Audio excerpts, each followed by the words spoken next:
lahat ng aking mga viewers out there, all over the world. Thank you guys for all your support to my channel.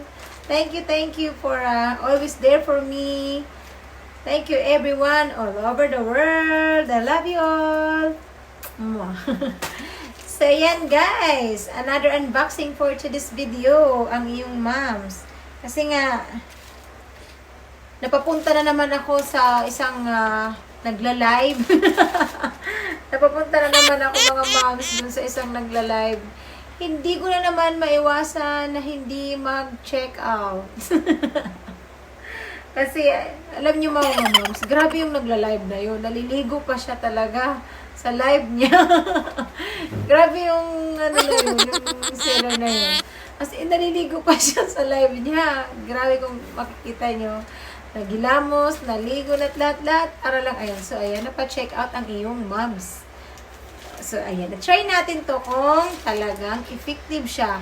Kasi nga mga moms, napabili ako dahil mayroon nga akong dalawa dito na Pecas Melasma. Ayan, ito yun nga, yung dito ko.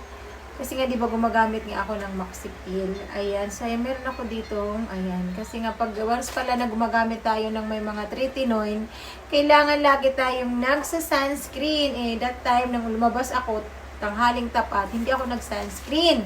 So, ayan yung, as in, sa tagal ko nang gumagamit ng Maxipil, yun lang yun, nagkaroon ako ng, as in talaga, simulang college, gumagamit na ako, pero wala akong, hindi ako nagka-melasma ngayon. Nito lang, nung napabayaan ko siya, nito lang. So, ayan, kailangan ko na siyang alam nyo na. Kailangan ko siyang wala na. Kaya nga ito, trinay ko siya. Bali, serum ito at saka yung kanyang kumwas. So, ito try natin yung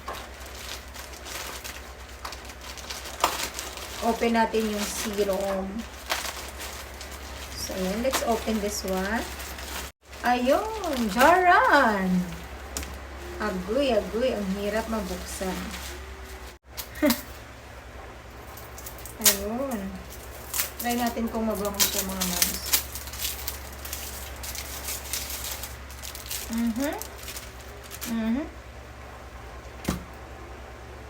Uy, para siyang candy! Para siyang candy mga moms. Iba siya. Ayan. Para siyang bula. Bango. Para siyang candy na mint. Ayan. Tatry ko siya mga ma'am. So,